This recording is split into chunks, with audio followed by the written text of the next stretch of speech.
Alléluia.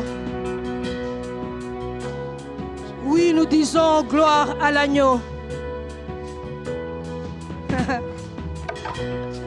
Gloire à l'agneau. Ce jour-là,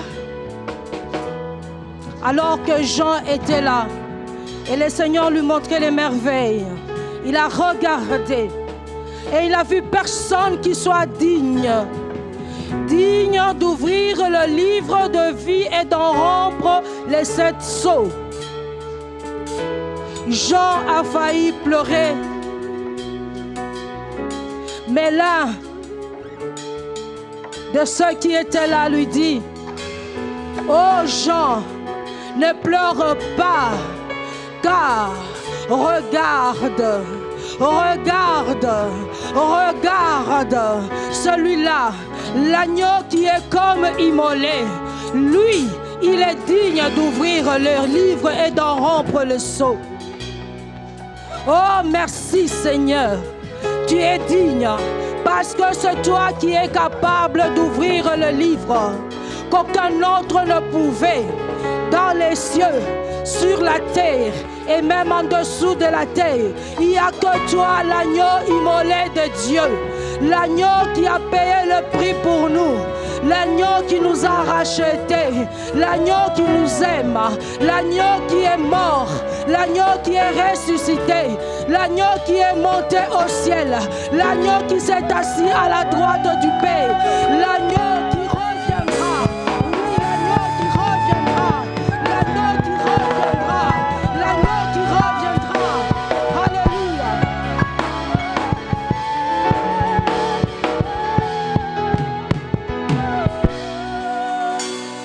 Oui, l'agneau immolé. Tu as racheté pour Dieu les gens de toute race, de tout peuple, de toute langue. Et tu as fait d'eux les sacrificateurs pour Dieu ton Père. Et nous attendons que tu reviennes nous prendre. Merci Seigneur. Merci l'agneau. Sois élevé encore en ce jour où nous sommes réunis dans nos maisons, dans les véhicules, sous cette paillote et partout là où nous sommes, Seigneur, pour manifester ta gloire. Merci pour ce temps d'adoration et de louange. Merci pour les instrumentistes. Seigneur, merci pour la technique. Merci, mon Dieu. Maintenant que nous voulons ouvrir ton saint livre, Jésus, je regarde à ma petitesse et je dis, je ne suis pas digne. Je ne suis pas digne, Seigneur. Toi qui es digne, parle à ton peuple. Nous voulons que tu nous parles et que le Saint-Esprit oigne nos lèvres. Oui, Seigneur, purifie ma bouche afin que cette parole puisse édifier plus d'une personne. Au nom de Jésus, nous avons ainsi prié. Amen. Shalom, bien-aimés. Nous sommes vraiment dans la joie d'être dans la présence de Dieu. Et je suis contente aussi de savoir qu'il y a plusieurs qui sont en train de nous suivre dans les maisons. Vous êtes aussi bénis de l'Éternel. Je crois qu'aujourd'hui, le Seigneur mettra aussi quelque chose de nouveau encore dans votre cœur. Que son nom soit béni. Merci, pasteur, pour nous avoir alignés aujourd'hui pour pouvoir apporter la parole de Dieu. Et merci pour vous tous qui êtes là. Que la gloire revienne à notre Dieu. Amen. Aujourd'hui, nous allons lire dans le livre de Matthieu, le chapitre 25, et nous lirons de 1 à 13. Matthieu, chapitre 25. Alors le royaume des cieux sera semblable à 10 vierges qui, ayant pris leurs lampes, allèrent à la rencontre de l'époux. 5 d'entre elles étaient folles et 5 sages. Les folles, en prenant leurs lampes, ne prirent pas de l'huile avec elles, mais les sages prirent avec leurs lampes de l'huile dans les vases. Comme l'époux tardait, toutes s'assoupirent et s'endormirent. Au milieu de la nuit, on cria, « Voici l'époux allé à sa rencontre. » Alors, toutes ces vierges se réveillèrent et préparèrent leurs lampes. Les folles dirent aux sages, « Donnez-nous de votre huile, car nos lampes s'éteignent. » Les sages répondirent, « Non, il n'y en aura pas assez pour nous et pour vous. Allez plutôt chez ceux qui en vendent et achetez-en pour vous. » Pendant qu'elles allaient en acheter, l'époux arriva. Celles qui étaient prêtes entrèrent avec elle, avec lui, dans la salle de noces, et la porte fut fermée. Plus tard, les autres vierges vinrent et dirent, « Seigneur, Seigneur, ouvre-nous. » Mais il répondit, « Je vous le dis en vérité, je ne vous connais pas. Veillez donc, puisque vous ne savez ni le jour, ni l'heure. » Le Seigneur bénisse sa parole. Comme thème aujourd'hui, nous allons parler le cri du réveil. Le cri du réveil. Nous connaissons ce que c'est le cri. Le cri, c'est une voix qu'on pousse avec force pour aller au loin. Et le cri, il y en a tant de cris dans ce monde. Il y a des cris de guerre, le cri des vainqueurs et des vaincus. Il y a le cri de douleur, quand on a mal, on crie. Il y a le cri de peur, le cri de frayeur, comme Josaphat a fait. On a failli le tuer, il a poussé un cri, le cri de peur, le cri de frayeur. Il y a autant de cris. Mais aujourd'hui, nous allons parler du cri de réveil. Le cri de réveil, qui est différent des autres cris que nous avons cités. C'est donc ce cri-là de réveil, c'est le cri qui s'est fait entendre au loin pour réveiller, pour faire sortir quelqu'un de l'état de sommeil, pour le mettre dans l'état d'éveil. Parfois, c'est facile. Et nous connaissons tous le réveil. On peut mettre le réveil dans nos téléphones.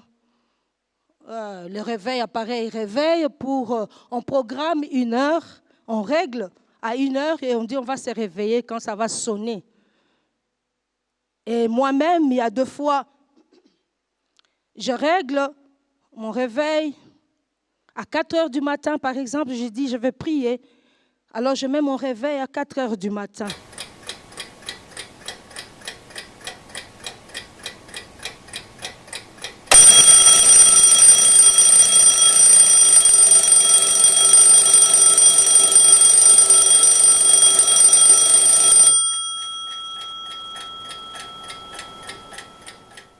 Vous entendez ce cri? C'est le cri de réveil. Et c'est moi-même qui ai réglé. Et j'ai mis à l'heure que j'ai mis. À 4 heures du matin, mais quand ça sonne, parfois ça fait très mal aux oreilles. C'est fort. On a envie d'arrêter, d'appuyer seulement que ça s'arrête et continuer à dormir. Pourquoi? Parce qu'on est bien là où on est. Il y a la chaleur, surtout pendant cette saison sèche. Tu as mis à 4 heures, c'est toi-même qui as mis. Tu veux bien te lever, aller prier, dis je veux prier à 4h30. Alors à 4 heures, je me lève, mais ça sonne encore. On appuie pour que ça s'arrête. Et on n'a pas envie de quitter son lit parce qu'on est bien dans la chaleur, dans cette couverture. On dit non, non, non, je ne veux pas de cet réveil. Mais je vous assure, c'est vous qui avez mis votre réveil. Levez-vous. Il y a quelque chose de bon qui t'attend. Alléluia. Et c'est ce que nous vivons même dans le monde courant. Le réveil, les enfants de Dieu, les serviteurs de Dieu, les pasteurs, les évangélistes, ils réveillent les gens par la parole. Et quand le Saint-Esprit travaille nos cœurs, cette parole commence à toucher. Ah, je ne veux pas me lever. On pose la main sur le réveil. Il y a beaucoup qui éteignent même leur télévision, leur poste radio à cause de l'évangile qu'ils sont en train d'entendre. C'est quoi? C'est le réveil. Ça le réveille. Pourquoi? Parce qu'ils ne veulent pas écouter cela. Pourquoi ils ne veulent pas écouter? Ils sont dans le confort, soi-disant confort. Ils sont dans la chaleur, sous leur couverture. Ils sont bien. Ils tournent là-dedans. Mais pourquoi se réveiller? Il dit non. Encore ce pasteur, il va prêcher ça. Non, je ne vais pas l'écouter. Et on met pause. On ne sort pas. Non. Ce réveil que nous avons parlé, c'est un réveil que nous-mêmes, nous pouvons régler. Mais aujourd'hui, quand je vous parle de ce texte de Matthieu 25, 1 à 13, ce cri-là, ce n'est pas un homme qui a dit de pousser. C'est le cri que le Seigneur lui-même, le maître de temps, qui a su que le temps est arrivé. Alléluia. Il est celui qui contrôle tout le temps. Depuis le commencement de la terre jusqu'à aujourd'hui et jusqu'à la fin, tout est sous son contrôle. Il connaît toutes choses. Mais à ce temps-là, ce n'était pas les vierges qui ont mis leur réveil pour dire à cette heure nous allons nous réveiller. Mais le maître, alléluia, a donné un signal. Et on a poussé un cri. Un cri. Et ce cri a réveillé les vierges. Alléluia. Alléluia. Ce cri a réveillé les vierges.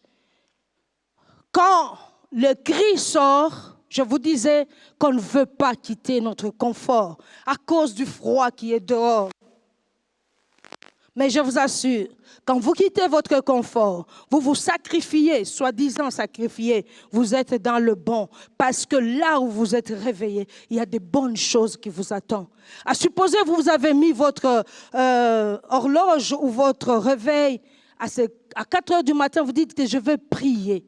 Je vous assure que 4 heures du matin, c'est très bien. C'est calme, il n'y a pas de bruit. Vous communiquez avec le Seigneur de gloire. Alléluia. En ce moment-là, le Seigneur vous révèle les choses. Comme il le dit en Jérémie 33:3, il dit, invoque-moi et je te répondrai. Je te montrerai les choses cachées.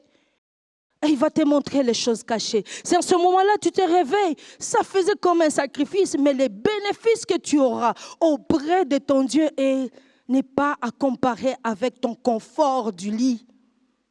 Quand les hommes n'aiment pas écouter l'évangile à cause du confort là où ils se trouvent, pourquoi? Parce que ce confort n'est que matériel.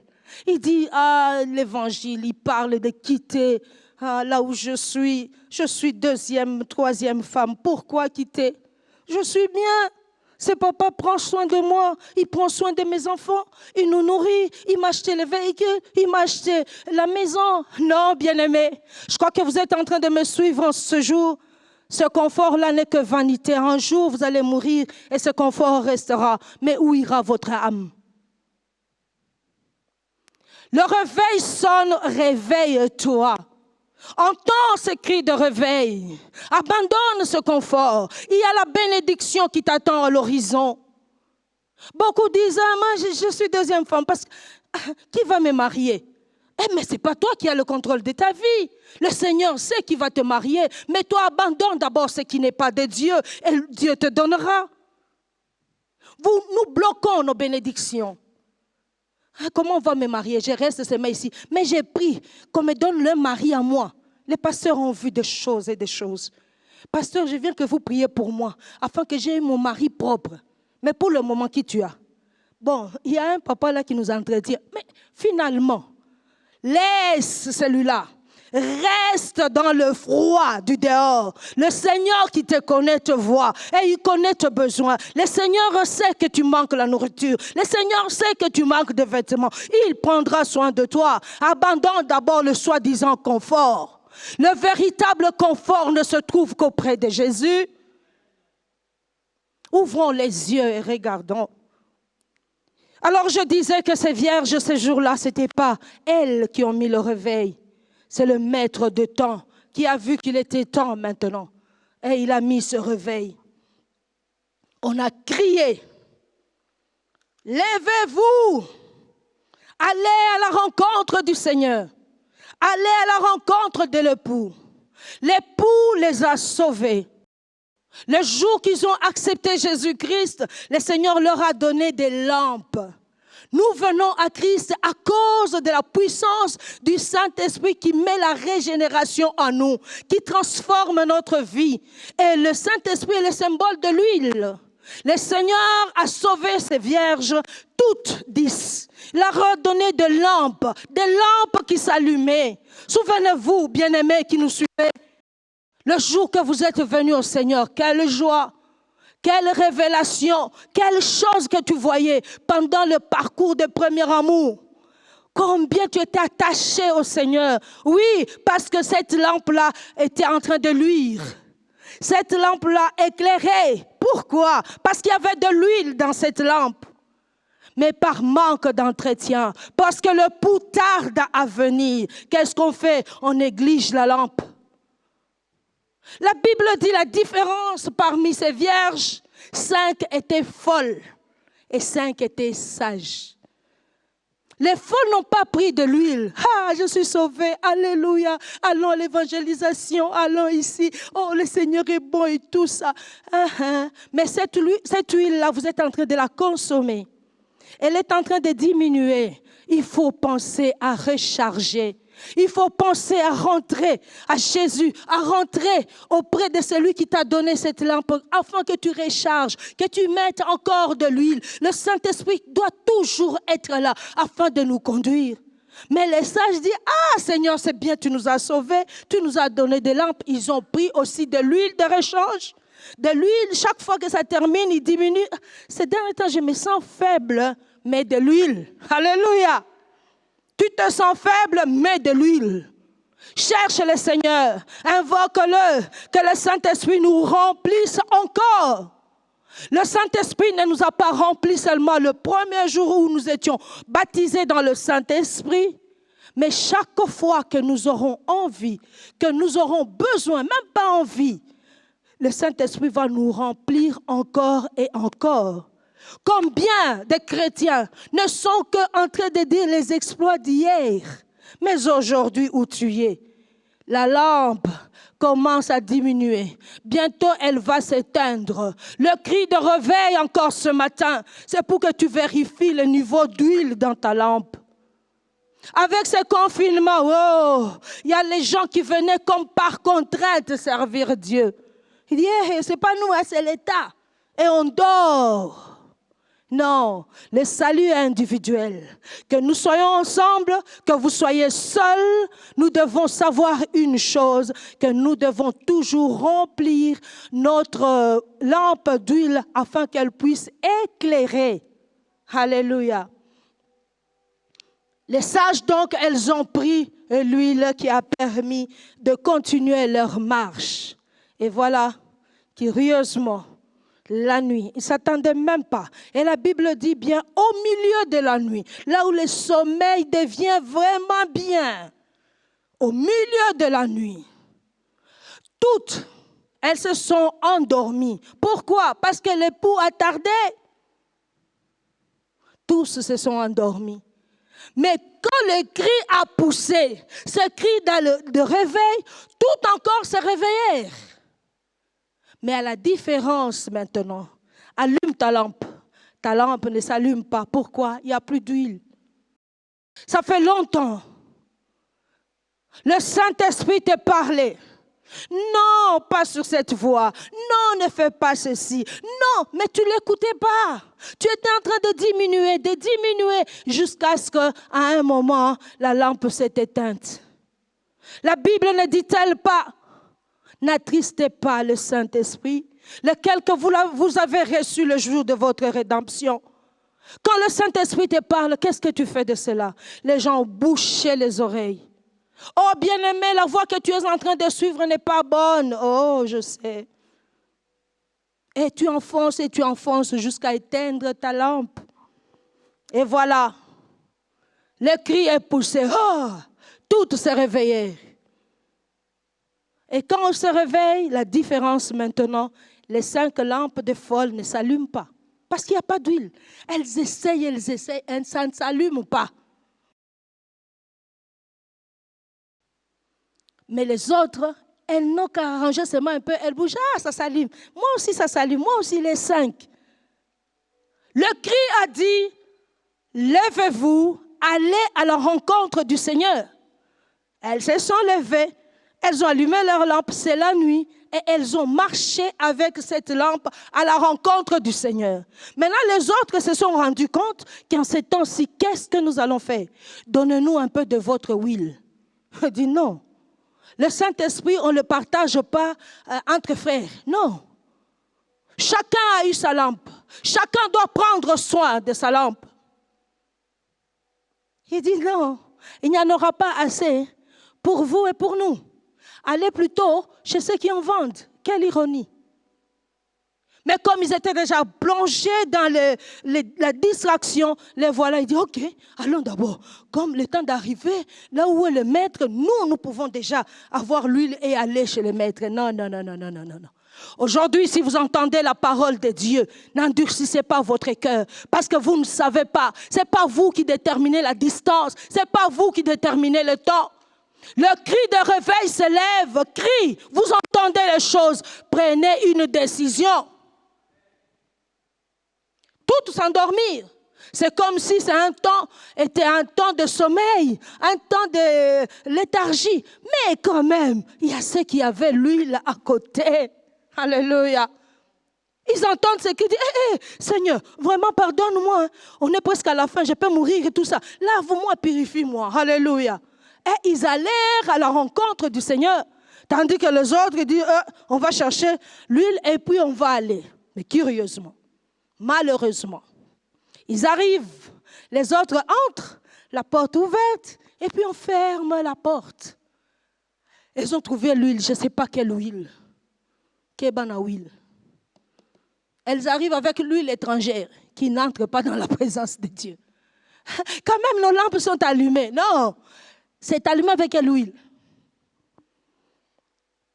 Seigneur, ouvre-nous. Nous aussi, nos lampes sont allumées. Il dit non, non, non, non, non. Je ne vous connais pas. Et il termine pour dire, veillez donc et priez parce que nous ne connaissons ni les jours ni l'heure. Alléluia. Le cri de réveil. Le cri de réveil est adressé à qui? Ce matin, ce message n'est pas pour les païens. Ce message est pour les bien-aimés de Dieu. Ce message est pour ceux qui connaissent le Seigneur. Ce message est pour ceux qui ont déjà entendu du Seigneur et qui l'aiment. Ce message est annoncé aux enfants de Dieu qui ont accepté Jésus comme Seigneur et Sauveur. Ce message est adressé à l'Église. On a dit les cris qu'on a poussés, c'est le cri et les vierges se réveillèrent. On n'a pas dit que tout le monde s'est réveillé, mais les vierges, l'Église. Ce message est à vous. Nous avons reçu des lampes. Quel est l'état de ces lampes aujourd'hui? Ce cri t'est adressé, bien-aimé. Comme je le disais, c'est surtout au verset 6 et 7 où on a dit « Toutes étaient vierges. Toutes avaient des lampes. Toutes étaient endormies. Toutes se réveillèrent quand ils ont entendu le cri du réveil. Mais malheureusement, oh là, mais toutes ne sont pas allées à la rencontre de l'Église, de l'époux. Le Seigneur nous a sauvés, en grand nombre. Souviens-toi, bien-aimé, ce jour-là, tu as pleuré de tes péchés. Tu es venu au Seigneur avec un cœur sincère. Tu as demandé même le baptême. Peut-être que tu as été même baptisé dans le Saint-Esprit. Oui, tu fais partie de l'Église. Qu'importe ton Église locale, mais tu fais partie de l'Église au corps du Christ qui est l'épouse du Seigneur. Mais ce qu'il veut aujourd'hui, c'est quoi? Que tu vérifies l'état de ta lampe. Tout, c'était pareil. On peut prier presque de la même façon, on peut lever les mains de la même façon, on peut prêcher presque de la même façon, on peut. Mais il y a une chose qui va nous distinguer, la direction. Les 5 sont allés vers l'époux et les 5 folles sont allées chercher de l'huile. Non, bien-aimés. Il faut qu'en ce jour, alors que nous sommes en train d'entendre cette parole, que nous tous, nous puissions aller vers le Seigneur. Et pour aller vers le Seigneur, une chose est simple, c'est mettre notre vie en règle. Quand nous péchons, nous ne pouvons pas dire, c'est par inconscience, comme on dit, par omission. Je ne savais même pas, mais j'ai péché. Non, le Saint-Esprit a le rôle de nous rappeler. Le Saint-Esprit a le rôle de nous bouger. Bien-aimés, je suis humaine comme vous. Je sens quand le péché vient. Je sens comment le Saint-Esprit dit, non, ne touche pas, ne touche pas. Et quand tu touches, tu vois comment le Saint-Esprit est triste. J'avais partagé une fois chez les mamans, je crois. Une fois, j'ai menti. Chrétienne, née de nouveau, remplie du Saint-Esprit. J'avais mal. On a notre ONG, alors il y avait une dame qui était chargée de garder, d'élever les poules. Alors elle achetait chaque fois les poussins et elle nous disait si c'est à $2 et tout ça. Et une fois, nous sommes allés au marché musée avec Maman Gigi, on a vu les poussins à $1. On dit, cette femme ici nous trompe, hein. On a acheté. On a amené ces poussins. Alors quand il a vu le carton de poussins, c'est elle qui est chargée à acheter les poussins. Elle m'a dit, maman, vous avez acheté. Dans ma tête, les choses sont passées. Elle dit, elle sera fâchée. C'est elle qui est chargée de... Maintenant, moi, je vais dire, c'est nous, je vais la blesser. J'ai dit, non, on nous a donné. Hein? Mon cœur a fait choix. J'ai dit, non, on a acheté. Alléluia. Pourquoi mon cœur a battu? Parce que le Saint-Esprit est là, il dit, maman, pasteur, même toi, tu mens. Et j'ai eu peur. J'ai dit, non. On ne nous a pas donné, on a acheté. À la fin, j'ai même dit à maman, tu vois comment j'ai pris vite. J'ai eu peur parce que j'ai senti ça. Vous avez le Saint-Esprit. Le Saint-Esprit vous parle, bien-aimé, comme il m'a parlé aussi. Quand nous voulons tendre vers le péché, il nous parle. Il crie. À nous d'obéir, à nous de suivre. Aujourd'hui, tu as dit, non, maman, j'ai déjà péché. Oui, parce que tu es encore vivant. Il y a encore de l'espérance. Demande pardon, reviens, afin que tu te diriges à la direction des vierges sages. Ne rentre pas en arrière pour chercher de l'huile, je ne sais quelle huile. Dans le livre de Luc, chapitre 17, Luc, chapitre 17, et le verset 28 à 33. Luc 17. La Bible dit ceci. Ce qui est arrivé du temps de Lot arrivera pareillement. Les hommes mangeaient, buvaient, achetaient, vendaient, plantaient et bâtissaient. Mais le jour où Lot sortit de Sodome, une pluie de feu et de soufre tomba du ciel et les fit tous périr. Il en sera de même le jour où le Fils de l'homme paraîtra. En ce jour-là, que celui qui sera sur le toit, je saute, sur le toit, ne prend pas ses effets et tout ça.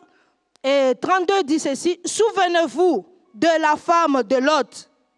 Celui qui cherche à sauver sa vie la perdra, et celui qui la perd la retrouvera. Alléluia. Le Seigneur est en train de dire les choses qui étaient de temps de Lot. En Genèse, ça confirme que ces choses-là sont réelles, bien-aimés. Une fois dans les démarches, dans les voyages en Israël, il y a quelqu'un, un guide qui est en train de nous expliquer la mer morte. Il dit, c'est possible que ce soit les choses qui se sont faites du côté de Sodome et Gomorrhe qui ont affecté même cette eau qui est devenue ce qu'elle est devenue. Je ne confirme pas, c'était le guide qui nous disait. Mais quand vous voyez l'eau, elle est vraiment morte. Il y a le sel, rien de vie là-dedans. Mais ce jour-là, le Seigneur est en train de dire, ça c'est Jésus qui dit et qui confirme encore ce qui s'est passé le temps de Lot. Il dit, il en sera de même comme du temps de Lot. Les hommes étaient en train de vendre et d'acheter, étaient en train de planter et même de récolter, étaient en train de bâtir les maisons, étaient en train de faire tout ce que nous sommes en train de faire maintenant, bien-aimés. Mais soudain, le Seigneur fit pleuvoir du ciel le feu et le soufre, qui a amené la mort en tout. Quand vous voulez encore, vous allez lire à la maison, vous allez voir ces textes en détail dans Genèse 19 et le verset 12 à 26. Là, on nous parle de Lot. Et le Seigneur insiste. Il dit, regardez ce qui est arrivé à la femme de Lot. Bien-aimé. Sodome et Gomorrhe, ils étaient en train de faire le mal, le péché. La Bible dit que les habitants de Sodome et de Gomorrhe étaient méchants. Jusqu'à ce que leur cri de méchanceté est monté vers Dieu. Et Dieu dit, je veux détruire ce pays. Il a vu Abraham qui a essayé d'intercéder. Il demandait les chiffres même moindres, il n'y en avait pas. Les anges sont descendus à Sodome et à Gomorrhe. Ils arrivent à Sodome, là où était Lot. La Bible dit que Lot était à la porte de l'entrée. Voyant ces gens, il les accueille chez lui. Ils disent, non, nous allons rester sur la rue. Il dit, non, venez chez moi. Mais au milieu de la nuit, qu'est-ce qui se passe? Ces gens de cette ville, méchants qu'ils étaient, ils viennent taper à la porte de Lot. Ouvre-nous, donne-nous ces gens qui sont venus chez toi, afin que nous les connaissions. La Bible dit les petits, les grands et les vieux, ils étaient là. Lot sort de sa porte, il ferme la porte derrière lui, il dit, oh non mes frères, ne faites pas ça. Ces gens, ce sont mes hôtes, c'est moi qui les ai reçus chez moi. Écoutez, qu'on coopère entre vous et nous et moi. Vous savez, j'ai 2 vierges. Je vais vous donner ces vierges, mais laissez ces gens tranquilles. La Bible dit qu'ils étaient tellement méchants, ils ont poussé Lot avec violence pour entrer dans la porte et prendre ces gens qui étaient venus. Qu'est-ce que Dieu a encore à faire? Il a vu. On a tiré seulement Lot dans la maison, on a fermé la porte et ils cherchèrent la porte sans voir, ils étaient frappés d'aveuglement. Mais Dieu a dit maintenant à Lot. Le cri de réveil a été maintenant adressé à Lot. Le cri du réveil que je suis en train de vous parler ce matin, bien-aimés, ça peut s'adresser à une personne. Comme vous m'écoutez en ce moment. Vous voyez les choses que vous faites. Et ce cri de réveil réveille des choses en vous. Ces cris de réveil peuvent être adressés à toute une famille. Le cri de réveil peut être adressé à toute une nation. Le cri de réveil peut être annoncé dans le monde entier. Mais là, pour l'autre, c'était dans sa famille. Ces anges n'ont pas prêché dans tout Sodome. Écoutez, non, c'est dans la maison de l'autre. Il dit, qu'est-ce que tu as encore de précieux ici? Prends tes histoires et pars. Bien-aimés, on est en train de tendre au temps où la parole est adressée à ses enfants, à ceux qui les craignent. Si vous êtes incrédule, continuez dans votre incrédulité. Et si vous êtes saints, sanctifiez-vous encore davantage. Le temps est arrivé où le Seigneur est en train de mettre le tri. Merci pour vous, bien-aimés, qui écoutez cette parole et vous voulez la mettre en pratique. Lot a entendu cette parole. Lot, son cœur était touché. Lot dit, hey, ce qu'ils disent ici, c'est vrai. Ils sont puissants.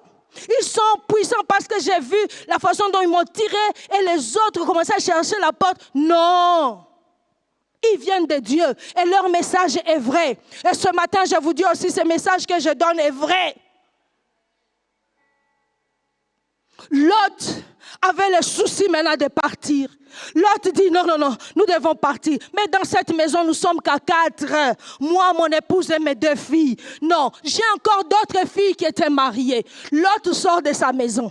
Commence à dire à ses gendres, parce que ces femmes étaient mariées, ils étaient sous la responsabilité des hommes. Mais quel homme? Des hommes méchants, des hommes qui font le mal. Sûrement peut-être aussi les filles de Lot étaient aussi plongées dans ce mal, parce que Dieu ne punit pas l'innocent. Et la Bible dit Les gendres de Lot le voyaient comme plaisanter. Non, venez, quittons ce pays. Dieu va détruire ce pays. Vieux, qu'est-ce qui se passe? Quittons ce pays, qu'est-ce qu'il y a? Regarde-moi ce vieux, Dieu a bu ou quoi?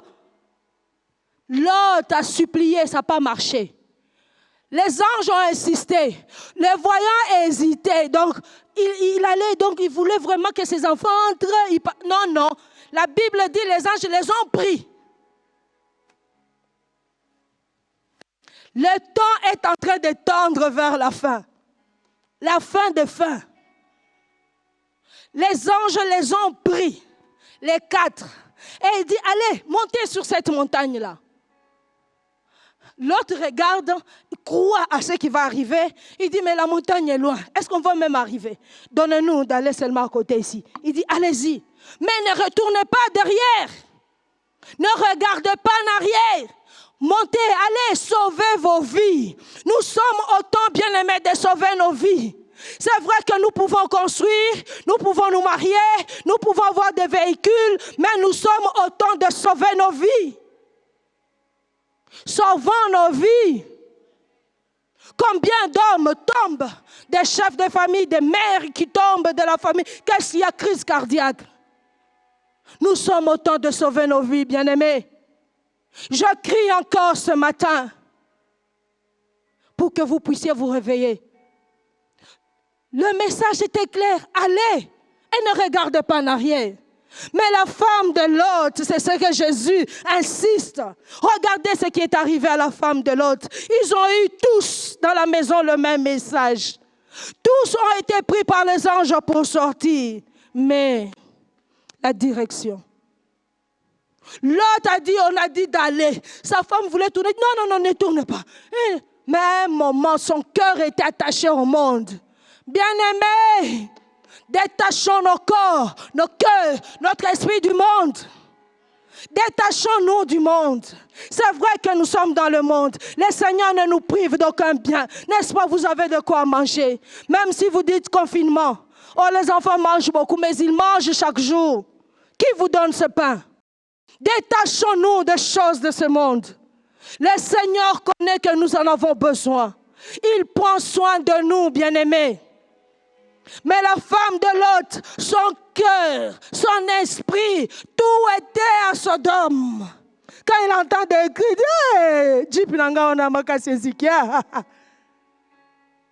et qu'est-ce qui s'est passé? Elle s'est tournée. En se tournant, il y a eu quoi?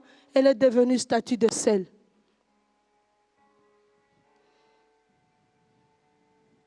Tous ont eu la même grâce. Tous ont eu la même information.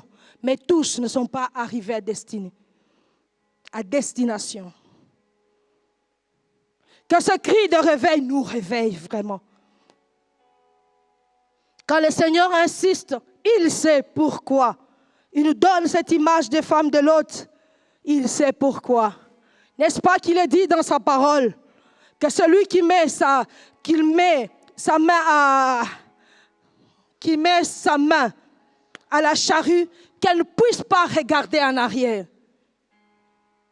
Tu as déjà mis ta main à la charrue. Tu as déjà accepté Jésus. Mais pourquoi les choses de passé commencent à te faire de joie? Tangoana, Tobandekobina, Tangoana. Non, il n'y a pas de Tangoana. Là où je suis, c'est bien. Je regarde devant moi. Et devant moi, il y a encore des choses plus glorieuses que ce que je vis maintenant. Ne regarde pas en arrière. Regarde devant. Ne sois pas comme la femme de Lot. Va de l'avant, bien-aimé. Il y a 5 ans, j'étais acharnée par ces messages de fin de temps. J'ai eu des précisions, des choses et des choses. Mais là, je vous assure, c'est encore plus qu'il faut. Ce que nous vivons, même si tu n'as pas d'oreille, quand j'ai prêché, il y avait même des gens, je ne comprends pas quand tu as dit ça. Pendant le confinement, il y a une femme qui m'a téléphoné. Il dit, explique-moi bien un peu les choses que tu parlais de fin de temps. Comme j'aime parler aussi de ces choses, je dis, viens à mon bureau. J'ai pris tout mon temps pour l'expliquer. Il dit, c'est pas ce que nous sommes en train de vivre aujourd'hui, oui. Les choses, maintenant, le cri est là pour réveiller le monde entier. Même ceux qui étaient dans le confort de la propreté, le confort de la richesse, le confort des médecins, le confort des hôpitaux, le confort des malls, le confort de tout ce que vous pouvez envier, sont en train de trembler. Oui, c'est aussi un cri de réveil. La mort nous guette tous. La mort, oui, la mort est toujours là. Mais on ne comprend pas. Aujourd'hui, je veux que nos oreilles puissent s'ouvrir et qu'on comprenne que nous ne sommes pas éternels sur cette terre. Un jour, nous nous en irons. Un jour, le Seigneur reviendra. Mais que nous soyons prêts. Alors que je parlais de ces choses il y a 5 ans, imaginez-vous. Je me rappelle, ça doit être en février. J'ai parlé de cette histoire de Charlie Hebdo. Moi, j'avais la révélation des choses sur la fin de temps. Mais en suivant les informations, c'est là où j'ai vu en janvier qu'il y avait cette démolition de ce journal qu'on appelle Charlie Hebdo. Mais curieusement, ce que je ne comprenais pas, il y a eu plus de 51 nations qui étaient représentées par les chefs des nations ou bien les gens titrés pour aller à cette manifestation-là en France. Et quand vous voyez les images, il y a l'Internet maintenant, vous pouvez même rentrer à la maison, checker, vous allez voir. Vous voyez, ils sont tous en noir parce que c'est des gens dignes, tous en costume. Il y avait même un noir. Ça m'étonnait, j'ai dit, on brûle seulement un journal. Pourquoi tous ces rassemblements? Nous voyons ça. Mais dans le monde de secret, qu'est-ce qui s'est fait? Et en lisant dans les bandes passantes, c'est là où j'ai vu, on a écrit, aujourd'hui la France est déclarée capitale mondiale. J'ai dit, oh, voilà pourquoi. Mais personne ne le disait, Théo, capitale mondiale, oh. Le monde des ténèbres ne dort pas. Le monde des ténèbres est en train de s'organiser. Mais nous avons plus que celui qui ne dort pas, Jésus-Christ. Que nous fassions confiance en notre Seigneur. Que nous nous appuyions au Seigneur. Aujourd'hui, il y a ce vocabulaire que nous entendons maintenant dans nos oreilles. L'ordre mondial. Pourquoi l'ordre mondial? Nouvel ordre mondial. Mais quand vous rentrez dans l'histoire et vous voyez comment les choses allaient, ça n'a pas commencé comme aujourd'hui. Ça a commencé bien avant. Oh, mondialisation. Nous sommes vous pouvez aller, mondialisation, les choses de là-bas. Mais tout ça, c'est à l'avantage de qui? À l'avantage de ceux qui conduisent ce monde. Les riches deviennent encore plus riches et les pauvres deviennent pauvres. Oui, pourquoi? Pour écraser encore les pauvres et pour s'attirer encore la gloire. Pas seulement la gloire et le pouvoir. Quand ils deviennent très riches, ils ont le pouvoir. Même le Proverbe 22, verset 7a le dit. Le riche domine sur les pauvres pour dominer. Aujourd'hui, le monde, c'est comme si le monde appartenait aux multimillionnaires, milliardaires. Ces gens riches, c'est eux qui conduisent, qui vous imposent ceci. On n'a rien à faire, même si on connaît la vérité, qu'est-ce que ça va faire? Mais ce que nous avons, c'est Jésus. Et ce matin, je vous dis que le monde va mal. On peut arranger, on peut guérir, on peut faire ceci, mais le monde va mal. Il y a 5 ans, je disais que les choses vont aller de mal en pire. Où est-ce que les choses se sont arrangées? Les guerres deviennent encore accélérées. La pauvreté devient encore à un niveau élevé. Bien-aimés, réveillons-nous. Nous sommes vraiment à la porte. Et si je peux exagérer, nous sommes au temps de l'autre. Là où même les anges disent, levez-vous, il les prend de force, il les met dehors. Nous devons comprendre. Si le Seigneur a dit, à Matthieu 24, vous entendrez les guerres et le bruit des guerres. Il y aura des tremblements de terre. Alors il a dit, ça ne sera que le début de douleur. Mais là, nous sommes en train d'entrer dans les douleurs. Et bientôt, le feu va tomber du ciel. Le feu, la pluie de feu et de soufre. Mais heureusement que quand cette pluie, Alléluia. De feu et de souffle va tomber. Nous ne serons pas là. Mais c'est quoi? Les choses vont aller s'empirant jusqu'à arriver au pic, comme nous connaissons aujourd'hui le mot pic. Les pics du mal, les pics de l'homosexualité, les pics du péché, les pics de ceci. Et nous souffrons déjà moralement. Mais je vous assure, bien-aimés, tenez bon. Église, tenez bon. Jésus a vaincu. Il nous a donné de cette victoire. Et nous sommes plus que vainqueurs. Tenez bon. La pauvreté ne va pas te tuer, bien-aimé. Et même si la pauvreté te tue, tu seras comme Lazare. On va t'accueillir dans les bras d'Abraham. Alléluia. Mais je te dis, elle ne te tuera pas. Tiens bon. Tiens bon. Refuse la corruption. Refuse la tricherie. Refuse de chipoter les chiffres de l'État. Refuse toutes ces choses. Qu'on t'appelle tout ce qu'on peut appeler, oui, c'est pour la gloire de mon Dieu. Alléluia. Alléluia. Le cri du réveil. Le riche pèse sur le pauvre. Oui, et ça, ce n'est pas d'aujourd'hui. Mais nous avons Jésus. Jésus qui a dit, mon royaume n'est pas de ce monde. Mais son royaume viendra. Quand le pic de tout va arriver, les douleurs seront presque insupportables. Le Seigneur nous fera sortir de ce monde. Voyez seulement l'image que je vous ai donnée de Lot. Avant qu'il ne frappe, on a pris Lot de force, on l'a fait sortir.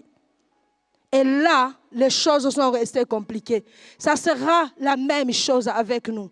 Avant que le feu puisse tomber dans ce monde, le Seigneur nous prendra comme il a pris Lot. Alléluia.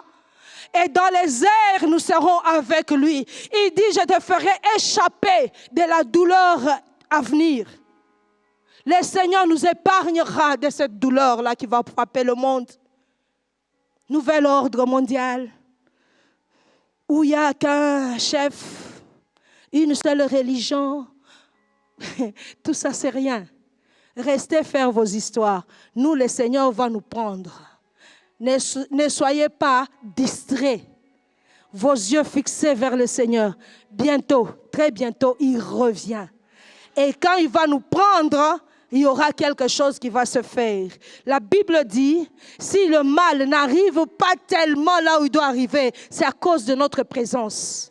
Le Saint-Esprit est là. La lampe est encore allumée. Et quand les ténèbres viennent, il va envahir le monde. Il y a des lampes à allumer au travers du monde, par-ci, par-là, par-ci, par-là. Et il n'arrive pas à faire le mal. Gardez votre lampe allumée. Mais un jour, le Seigneur va prendre cette lampe et vous-même. Apocalypse dit, oh, le Seigneur revient, il dit, oh, reviens Seigneur. Il viendra prendre l'épouse et l'esprit. L'esprit dit, viens. L'esprit partira avec nous. Et le monde sera plongé dans les ténèbres les plus épais. Et là, ils vont faire tout ce qu'ils vont faire. Comme cadeau, il va leur donner 3 ans et demi de soi-disant paix. Quelle paix que le diable peut donner? Voilà, il y a même des limites. 3 ans et demi. Oh, mes serviteurs, travaillez encore, il y a la paix. Et les gens vont encore s'enfoncer de plus belle. N'oubliez pas que dans ces lots-là, il y a aussi les 5 vierges folles qui sont restées. Mais après 3 ans et demi, il va montrer maintenant son image véritable. Il dit, moi, qui vous a dit que je suis votre ami? Je ne suis pas votre ami, vous allez voir.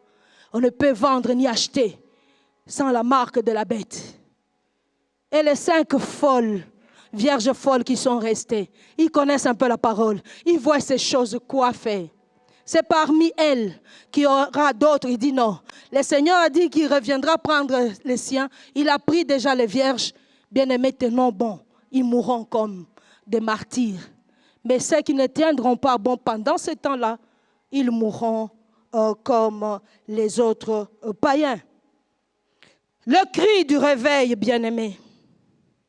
Le cri du réveil peut se faire en douce. Mon mari a le réveil dans son téléphone qui fait les chants d'oiseaux. Agréable, hein? Tchin, tchin, tchin, tchin. Donc tu sens qu'on te réveille, mais calmement, je dis, waouh, ça c'est bien. Hein? Ça réveille en douce. Il y a d'autres, c'est des mélodies. Alléluia. Oh, il faut se réveiller en douce. Mais ça te réveille quand même, réveille-toi. En douce, c'est quand on te prêche, comme aujourd'hui. Je ne te force pas, c'est en douce. Je prêche tout simplement. À toi de suivre, c'est en douce. Réveille-toi. Jonas, chapitre 3 et le verset 4 à 10. La Bible dit que l'Éternel vit que Ninive était plongé dans le mal. Et il suscita un serviteur qu'on appelle Jonas. Il dit, va à Ninive. Là, tu vas prêcher l'évangile. Ces gens-là reviendront en moi. Jonas se dit, ce sont des pécheurs. Je sais tout ce qu'ils font, tout ça. Je ne veux pas aller. Jonas paye les billets pour aller à Tarsis. Mais Dieu, dans sa bonté, a permis que Jonas arrive à Ninive. La Bible dit, Jonas s'est mis à crier, à annoncer. Bientôt, dans 40 jours, cette ville ici, qui est magnifique, qu'on appelle Ninive la Grande, sera détruite. Cri de réveil. Ces gens-là ont entendu. Ils ont amené le message chez le roi. Le roi a dit, quoi? On va détruire cette ville. Qu'est-ce qu'il faut? Ils se sont humiliés. Et les hommes, et les animaux, en sac, nous nous humilions devant Dieu. Peut-être que ce Dieu-là reviendra de sa colère et va nous pardonner. Oh Congo, c'est ça que nous voulons. Un message, le cri de réveil. Je disais, ça peut être adressé individuellement. Ça peut être adressé pour une famille. Mais ça peut être aussi adressé pour toute une nation. Le problème n'est pas le cri de réveil. Le problème, c'est ce que nous faisons de ce réveil. Nous avons entendu qu'est-ce qu'il faut faire. N'est-ce pas qu'on dit Congo, 99% des chrétiens. Ah, quels chrétiens? Aujourd'hui, les choses vont mal. Pourquoi ne devons-nous pas faire comme Ninive? On s'humilia devant Dieu. Mais au lieu de s'humilier, qu'est-ce que nous faisons? Les peuples trouvent des désinformations, je ne sais où. On s'embrouille déjà nous-mêmes. Les politiciens s'embrouillent, cherchent à se positionner. Donc on est dans la confusion totale. Et quand on est fatigué, nous qui avons la foi, on dit, un jour ça ira seulement. Ça ira comment? Commençons par nous humilier. Pleurer nos fautes. Pleurer nos péchés. Daniel a pleuré. Il a dit, le temps est arrivé. Tu as dit 70 ans. Mais c'est arrivé, Seigneur. Et les choses ont changé. Ninive a entendu le cri qu'a poussé Jonas. Et Ninive est revenu à Dieu. Et Dieu les a pardonnés. Le cri du réveil. Je disais, ça peut être en douce. Chant de coq. Cocorico. Mais ça réveille. Pierre, moi je ne peux pas te renier. Moi, Seigneur. Hein? Toi, tu connais le Seigneur. Moi. Ah, regarde-moi bien, tu me connais. Jamais je ne le connais pas. Ici, 3 fois, comme le Seigneur a dit. Mais il fallait seulement un simple chant de coq. Cocorico. Hein? On a réveillé Pierre. La Bible dit que Pierre est allé pleurer amèrement. Réveiller, pleurer, se repentir, revenir à Dieu et dire jamais je vais encore te renier. Et cela nous le voyons dans toute la vie de Pierre. Depuis ce jour-là jusqu'à sa fin, accepter même de mourir comme un martyr. Oui, parce qu'il a pris la bonne décision ce jour-là. Il dit que c'est douloureux de t'abandonner, Seigneur. Plus jamais ça. Maintenant, je marche avec toi. Judas, presque au même moment, Pierre, c'est dans le livre de Matthieu, chapitre 26, le verset 69. Vous écrivez, vous allez lire, 75. Judas, la même chose. Parfois, nous mettons Judas, le diable, il a fait comme ça. Non, regardez Judas. Il avait le cœur comme toi, comme moi. Mais seulement, il chipotait dans les caisses. Il avait une faiblesse. Ce jour-là, il a vendu le Seigneur. Je ne sais pas ce qu'il avait dans sa tête. Mais quand il regarde, les choses sont en train d'aller mal. Judas a eu mal dans son cœur. Il a vendu, on traîne le Fils de l'homme, on commence à le tabasser. Judas n'en pouvait plus. Il a eu mal. Bien-aimés, les choses que je vous dis aujourd'hui, ce n'est pas seulement question d'avoir mal. Presque dans beaucoup de versions, on dit Judas s'est repenti. Et je dis, s'il s'est repenti, alors il est sauvé. Mais quand je vérifie dans d'autres versions, j'ai trouvé que Judas avait des remords. Il a regretté. Que votre regret, que votre souffrance morale que vous avez maintenant ne vous amène pas à vous suicider, mais que cela vous amène à revenir à Dieu. Tous deux étaient disciples de Jésus. Tous deux ont trahi le Seigneur. Tous deux ont entendu le cri du réveil. Mais les directions se sont différentes. Pierre a pleuré et s'est dit, jamais je ferai ça. Judas a pleuré aussi, mais il est allé se pendre. Que votre réveil ne vous amène pas à vous tuer, mais que ce réveil vous amène à revenir au Seigneur. Aujourd'hui, alors que nous sommes en train de dire que cette parole est adressée à l'Église, ma prière est que l'Église véritable, vous qui connaissez le Seigneur, vous qui avez donné votre vie au Seigneur, puisse revenir à ce Dieu. Revenez de tout votre cœur. La grâce est encore disponible. Il est là. Le Seigneur est là. Il vous tend la main et il attend que vous puissiez revenir comme ce fils prodige qui est revenu de ce mal. Alléluia. Revenons à lui. Alors pour clôturer, nous allons lire ce dernier texte, Romains chapitre 13 et le verset 11 à 14. Romains chapitre 13, le verset 11 à 14. Cela importe d'autant plus que nous savons en quel temps nous sommes. C'est l'heure de nous réveiller enfin du sommeil, car maintenant le salut est plus près de nous que lorsque nous avons cru. La nuit est avancée, le jour approche. Dépouillons-nous donc des œuvres des ténèbres et revêtons-nous des armes de lumière. Amen. Que le Seigneur vous bénisse. Alors, nous allons prier. Vous avez entendu ce message? Si vraiment ça a été un cri dans vos oreilles, vous avez vu tout ce que vous faites, vous voyez là où vous êtes, aujourd'hui, en ce moment, vous-même avec votre Seigneur, je vous demanderai tout simplement de vous lever. N'ayez pas honte de votre famille. Dites, je suis père et mes enfants vont me voir. Chacun rendra compte de ses actes. Tu as entendu. Lève-toi. Les enfants ne savent pas pourquoi tu t'es levé. Mais c'est pour prendre un nouveau départ. Dire, Seigneur, comme Pierre, à partir d'aujourd'hui et jusqu'au reste du temps, je vais aller à ta rencontre. Qu'importe les situations qui vont se présenter devant moi. Lève-toi, bien-aimé. Lève-toi là où tu es. Oui. Moi, je ne te vois même pas, vous voyez? Mais le Seigneur te voit. Le Seigneur voit ton cœur. Le Seigneur voit ta détermination. Oui, tu peux dire c'est humiliant, oui. Ce que tu as fait est plus humiliant que ce que tu fais maintenant. Lève-toi, lève-toi.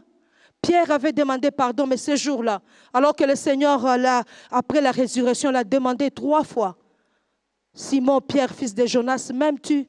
Il a répondu oui, oui. Et la 3e fois, la Bible dit, le cœur de Pierre était attristé. Croyant, est-ce que le Seigneur ne m'a pas pardonné? Non, le Seigneur t'a pardonné. Il te réveille parce qu'il a une mission avec toi. Lève-toi. Merci. Merci. Je crois qu'il y a plus d'une personne qui s'est levée. Toi qui t'es levé, sache que le Seigneur t'aime. Le Seigneur te voit. Le Seigneur veut changer ta vie. Le Seigneur veut te transformer.